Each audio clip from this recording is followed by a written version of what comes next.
On today's Blue Peter, Helen changes the time on the most famous clock in the world. And find out how this light bulb is working without any wires.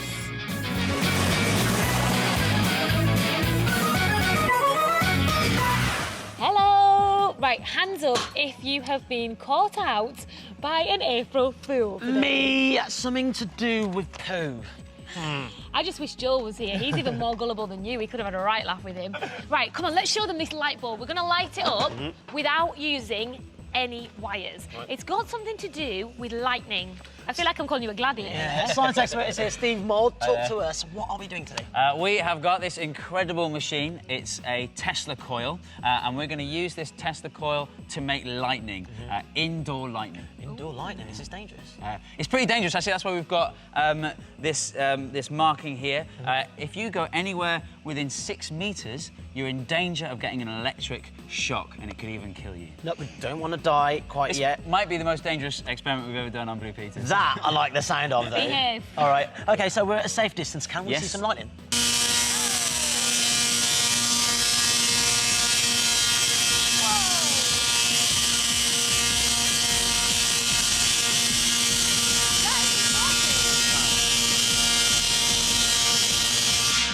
The initial jaw, that absolutely startled me. What is going on there?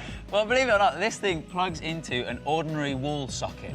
So it plugs into the mains, and it gets electric charge from the mains, and it stores it up, and it releases it in big bursts, and that's what those bolts of lightning are. Well, how many volts are we talking about here? That is 500,000 volts at the top. It's definitely higher than the amount of volts coming into your house, It's surely. about 2,000 times higher than the voltage in your house.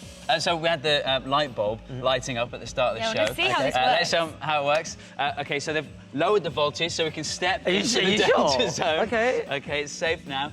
So pick up your bulb. There. I'm nervous about this. I'm not going to get shocked, am I? It's fine. It's It's fine. definitely lowered. OK. OK, So we've we're got the lights holding the light down. bulbs. Let's get the Tesla bulb.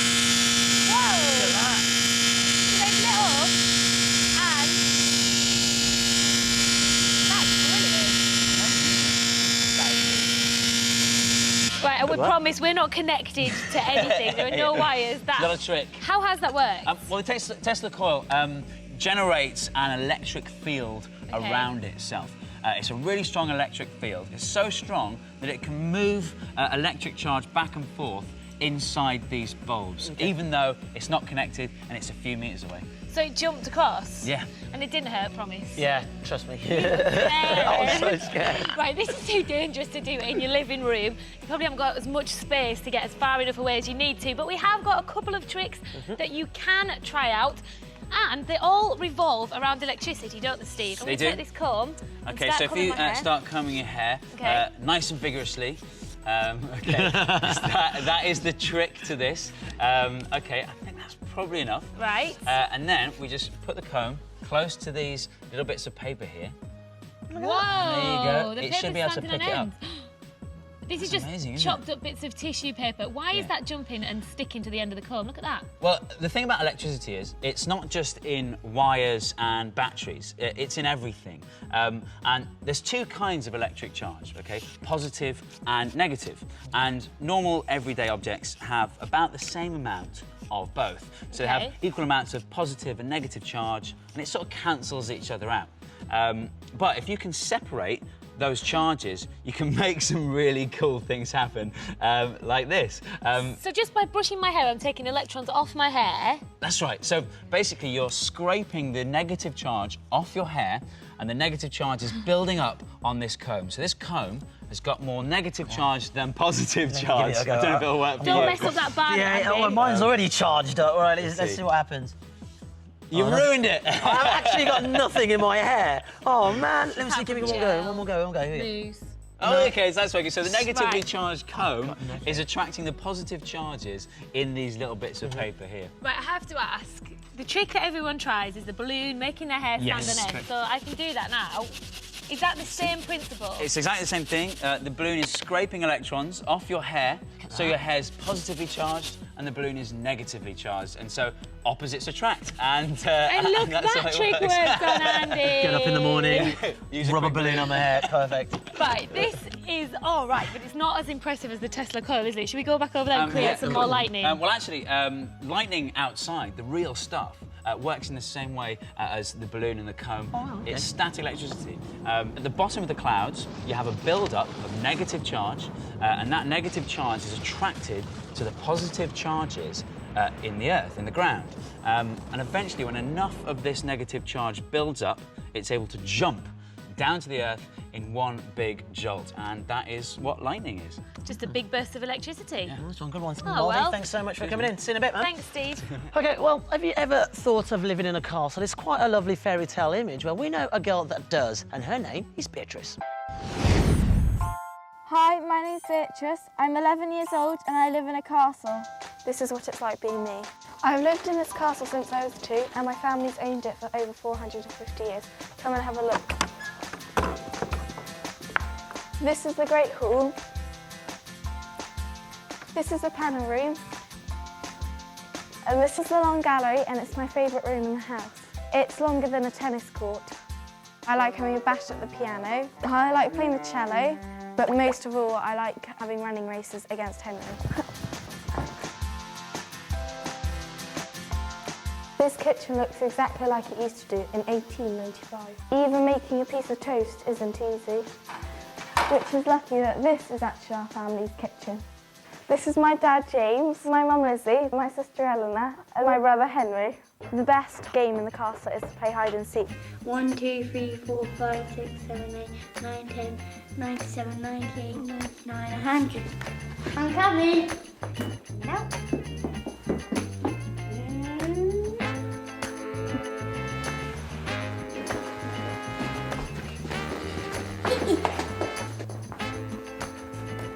Where are you?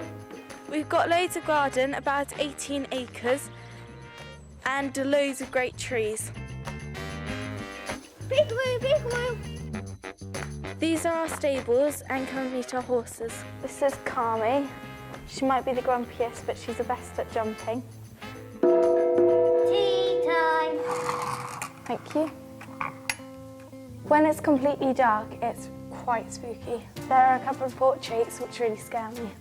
This man, he's very freaky, and this woman, she's white and pale, which doesn't help.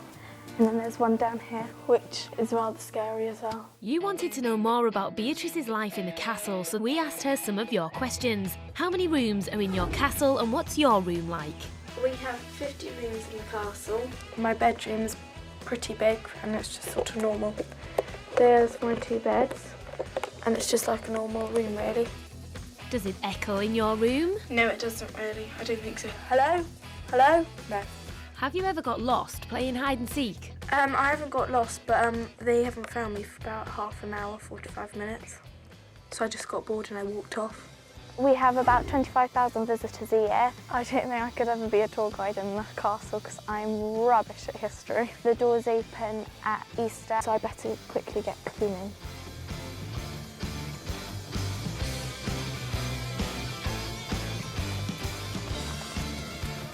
I hope you've enjoyed your visit to my home and had fun looking around the castle. This is what it's like being me. Now, we love hearing from you guys, and so many of you have been sending in pictures of the pets. I've got just 3 here. I've got one here from Charlotte in Hampshire, who's done a picture of Shelley, what I think is coming out of hibernation. Very nice and colourful. Nice one, dude. I've got another one here from Meave in London, who's done a collage of Shelley's shell, and I like that. It's really artistic.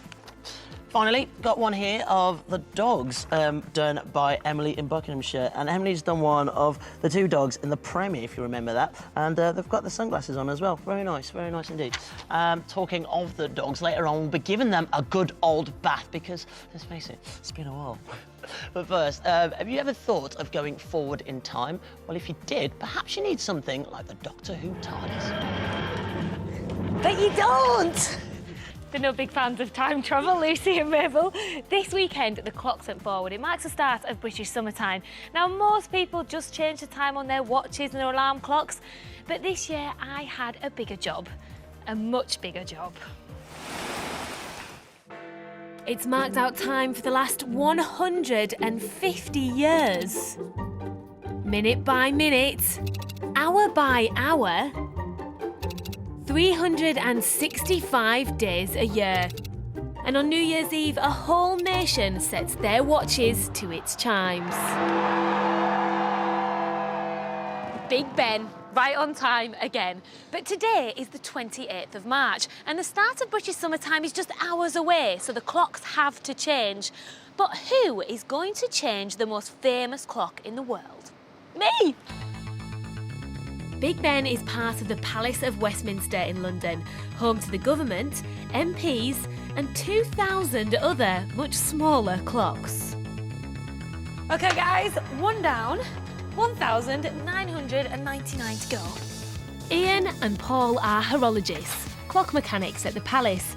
They had an early start today.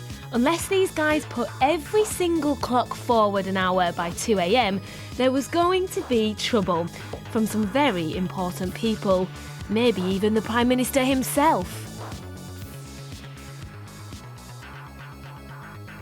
One flick of the secret switch.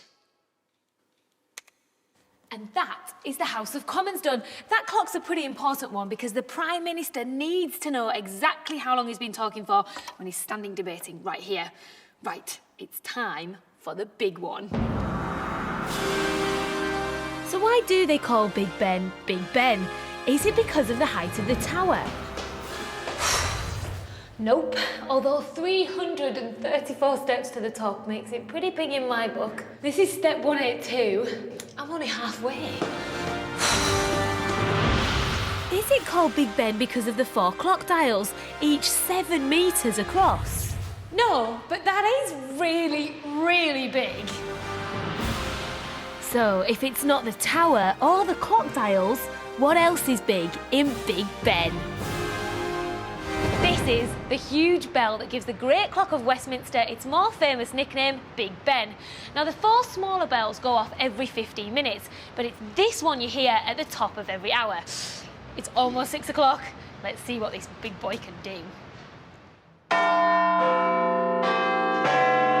we go. Chimes.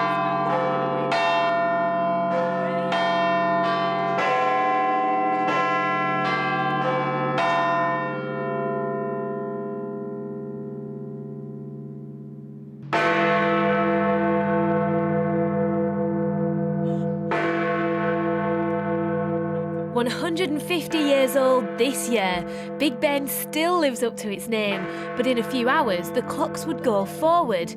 I had a job to do. This is the clock mechanism that's been keeping Big Ben striking on time since 1859. It runs like clockwork because that's what it is, Victorian pocket watch technology on a huge scale. Paul talked me through it. This mechanism is what strikes the hour bell. There's a cable at the end there that goes straight up to the hammer that strikes Big Ben on the hour. So that's when you hear the big bong, exactly. Bong. This is the bit. strike train. Okay. What's this then with the numbers and the grooves? This is what we call a count wheel. On the hour, this lever is lifted and the clock starts striking. It doesn't stop striking until it drops back into a groove. Right. This revolves very slowly. So if it was to come out now, it would not stop striking until it dropped into the 9. Down here, you see the sections are a lot smaller. This is 2 o'clock. If this was up here, it would only jump out, strike twice, jump back in again and stop the mechanism. It's got less to count before That's it falls right. back into another That's groove. Right, so that's how the big bongs happen. But what about the little chimes? On the quarters, this section down here, it's much the same principle as the strike train, but instead of having the one cable, we have these cables up here that go up to the 4 quarter bells. They're the ones that play the tunes at the quarter past, the half past, quarter to, and again at the hour. Now, right on time.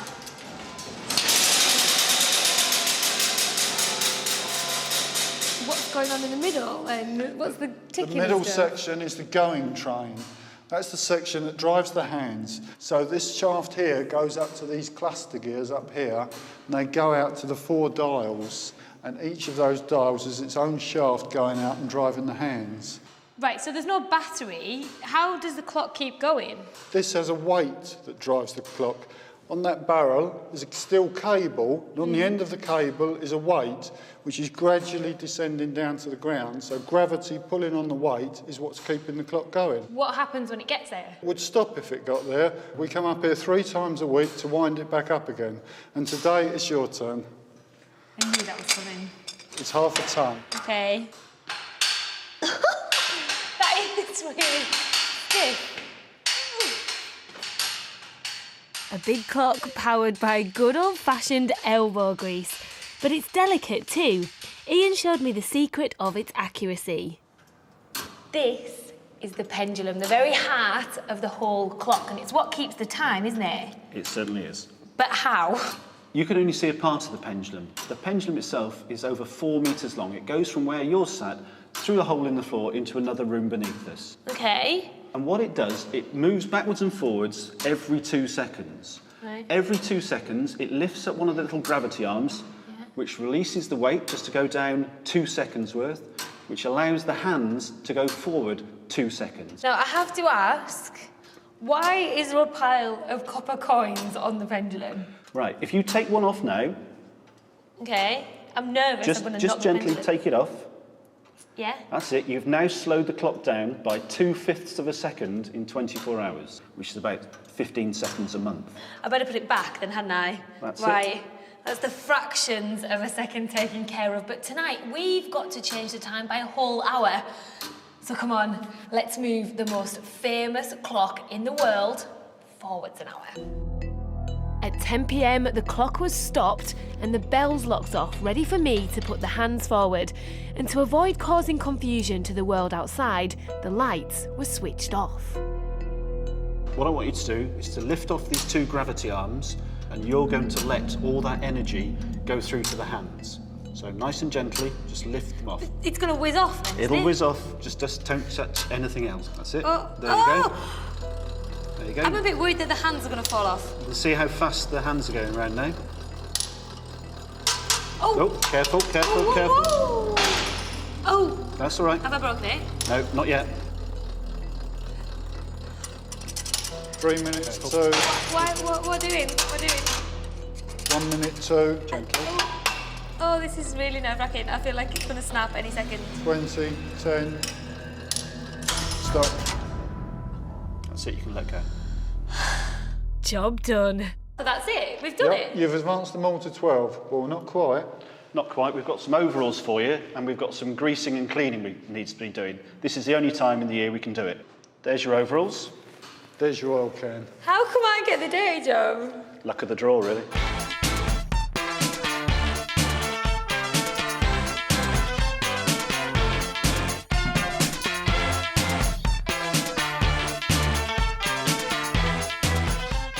With the last cog oiled, it was time to restart Big Ben. With some help from the speaking clock. 5, 4, 3, 2, 1, go. That's it. You've started Big Ben again. Excellent. Ian and Paul have been doing the final checks on Big Ben. They've been fine-tuning the mechanism and, let's be honest, probably making sure I didn't leave an oily rag or a spanner in the cogs somewhere. If it's all in order, the lights on the dial will come back on and Big Ben will bong again.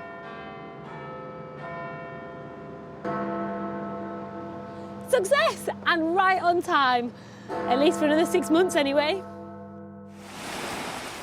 Right, spring is here. Your parents are probably having a bit of a spring clean. I know my mum is. We thought it was a good chance to clean the dogs because, Mabel, Lucy, I love you, but you stink. Bit of a waffer. Yeah. Right, and Trisha, the Blue Peter vet, is here to Hello, help us. everybody. And you're going to show us just how it should be done. Absolutely. So first things first, we're going to do teeth first. All right, Clean sounds their good. teeth, We're going okay? to clean their teeth so that you have to get a special dog toothbrush. And Andy's got a little one that you pop just on your finger, and that's called soft bristles. And Helen's got one that looks a bit like a human toothbrush, but Right. it's a special dog one. Okay. And you also have to get special dog toothpaste. You can't use toothpaste that you use at home, and this comes in different flavours. This one's actually chicken flavoured. Oh, does that mean humans can have it as well? No, humans shouldn't have it. It's just for dogs, but it makes your dog have a very nice chickeny breath. You are okay. so I cheeky. love- Just I because love it's my chicken, chicken. you can Come get on, away with Lucy. it. Mabel Open your doesn't mouth, really want to have her teeth cleaned. Mabel. Oh, Lucy's Mabel. loving it. Look, all right. So what am I doing here? I'm gonna just. So you're just doing little circular motions, and the more often you do it, the more your dog will get used to it. Mabel. And then they just lick up the toothpaste as you do it. That's a good job. Well done, Andy. You don't even have to wash You it out. don't even do you? have to wash it out. I love the way Mabel's just literally bolted. Yeah, 'cause she's Mabel's getting not the up teeth for cleaned. having Mabel's not enjoying the toothpaste. Okay, so what are we doing next then? we move on to the next bit. I'll give her a little treat. Yes, because that's a good thing not to every do. dog would like it, would they? Go on, There we Mabel. are. Have So, that. the next thing we're going to do is we're going to give them a wash because they're a bit stinky. I can smell them from here. Do you know what? I'm going to abandon the toothpaste. This is going to be Yes, you put interesting. that Get down. me- Teeth Okay. are clean enough. So if we just get them in the water first, make sure it's nice warm water. You taste that just by putting your elbow in, Okay. and it's nice and warm. I'm going to have to There put we you in that are. way, Mabel. That's fine. I'll give you a hand. I'm sorry that you're showing your bum to camera, but it's all right. That's It's fine. okay. So, are you right there, Andy? I'm good. I'm just about lifting everything. It was amazing. So we start with the head first. Okay. We mustn't dunk the head under the water. So if you just take your flannel Yeah. and you just get that a little bit wet, you don't have Okay. to use too much shampoo at this stage. If you just wipe round their faces, round their muzzle Okay. and their eyes, make sure you don't get anything in the eyes. Okay. And then the next bit is the fun bit. Make sure you're wearing old clothes when you do this at home, by the way, because it Can will get get quite very, messy. very messy. Oh, There we are. So we're doing really well here. Yeah. then And I'm so going to if you get some just shampoo. get some shampoo, make sure the shampoo is a special dog shampoo and make sure it's diluted. Okay, do we need to put some water on her first? Yes, Yeah. you might need to Okay. put some water on there just to get them nice and damp. Now, There we Mabel's are. got quite sensitive skin, so I've diluted this because we don't want it to irritate her. There we are. Okay. Well done. And so we put some water on them, and then we just give them a good massage once we actually pop them in. Right, I have to say, Mabel's enjoying the Mabel's bath really a loving the lot bath. more than she was liking the idea of having her teeth cleaned. So that. I actually That's- think this is probably quite therapeutic for them. Absolutely, it's a bit of a massage as well, and you get all that dirt, get your fingers real in there, get a real lather going. The dogs are being remarkably good I today. know. So, after you've done all that, then we have to make sure we rinse them properly. So Okay. if you get some of the clean water, Yeah. Okay. give them a rinse. Right. There we are. Oh, you can't really smell Oh, Luce, that. don't do this to me, man. Okay, so Lucy's off. She's not into that. Lucy's not enjoying that, so we'll just carry on. Mabel's quite happy. So if you did this outside with a hose pipe, it might be a little bit less messy. Yeah, it's a little bit less messy. So if you just give her a rinse, Lucy, work with me on this there one, we're work with me. done. Here. It's hard to get her back Tempt her in in the with a tub. treat. Oh, that's it. Oh, There you God, go. dog There we are. Give them a treat. Get her back legs in. All right, Okay. wonderfully done. Right, so okay. we've washed out all the shampoo. You Yeah. need to make sure you get rid of it all, don't you? Absolutely. So once you've finished rinsing her out, Andy, if you just give her a little squeeze just to make sure there's no shampoo left. Okay. And then the best bit, there's more good bits, if that's possible. We just wait for Andy to catch up. I'm And good, then- I'm good. Okay, where's the... And then we just give them a dry. Here's Thank your you. towel. Okay. So dry, because you really need them to get dry, don't they? Otherwise they'll get cold. Yep. So you don't want to blow dry them with a blow dry because it can be a little bit too hot. To make sure you give them a good rub, good clean in the ears. And then after that, they will come out of the bath and they will try and dry themselves. This is why we should make sure we don't wear our best clothes. Good idea, We will do this properly, bless them, before we let them go outside. Yeah, And definitely. there we are. We're all See? done. Mabel's quite happy about that. She didn't want to have her teeth cleaned, but she's looking stylish. Lucy's gone off to have a bit of a shake. She's gone. Trisha, thank you so much You're for coming welcome. in. Mabel and Lucy will be doing a web chat a bit later on. If you're watching on BBC One, yeah, you know how they can be a bit of a diva. I'll be there and helping them type. So if you've got any questions, fire them over. This is brilliant. Now, join us on the next show where Owen Quigg, yeah, the guy from X Factor's going to be here. And I will be singing and dancing my heart out at Camp Rock. It's not good. Go and get your dog. Well, we'll see you later. Bye-bye. Bye. What's on News Wrap next? I can't predict the news, Dan. What can you predict? Well, that Richard Hammond's Blast Lab is on the CBBC channel in 15 minutes. Impressive. Who would get your vote? The genius? The clown? The talker? The charmer? Or the thinker? This bunch reckon they've got what it takes to be more popular than anyone else. Find out who will get the most votes in Election, Mondays at 4:30 on the CBBC channel. At Adventure Rock needs you. Explore this forgotten world and start searching for clues. Unlock the island's mysteries and share your discoveries with fellow explorers on the message board. Download it now at bbc.co.uk/cbbc. Together, we will uncover the truth of Adventure Rock.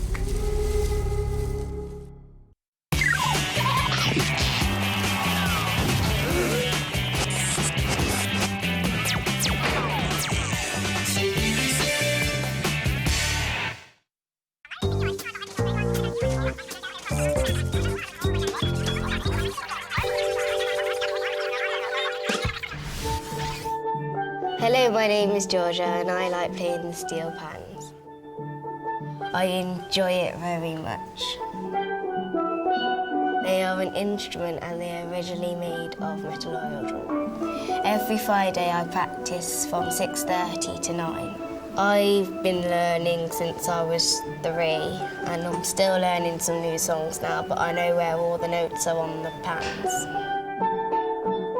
I've always been around the steel pans because my family play and teach and make them.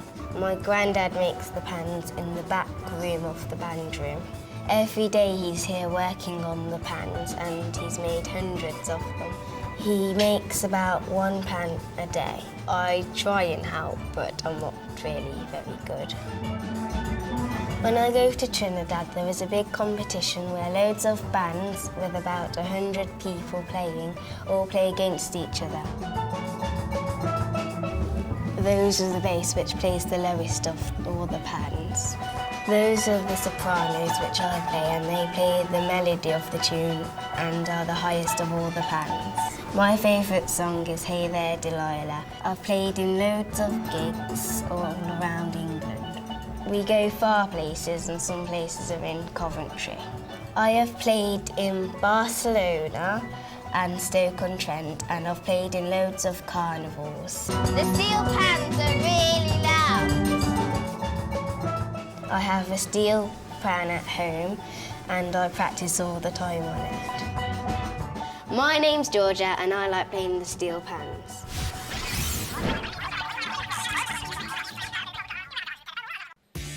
Ed and Oucho have a brand spanking new show. They've been given their own weekend TV show and now they need you to help make it a hand-clapping, feet-stomping success. If you have ever fancied joining Ed and Oucho on TV and you're between the ages of 7 and 12 and have a parent or guardian's permission, then go to the BBC website, click on Be on a Show and fill in the online application form. Get involved.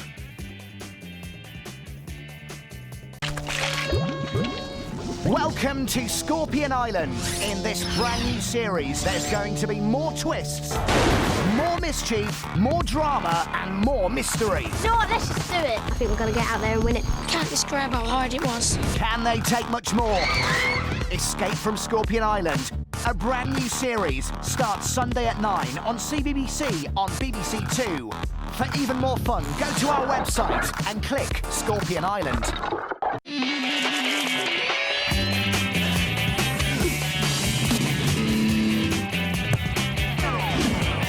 CBBC.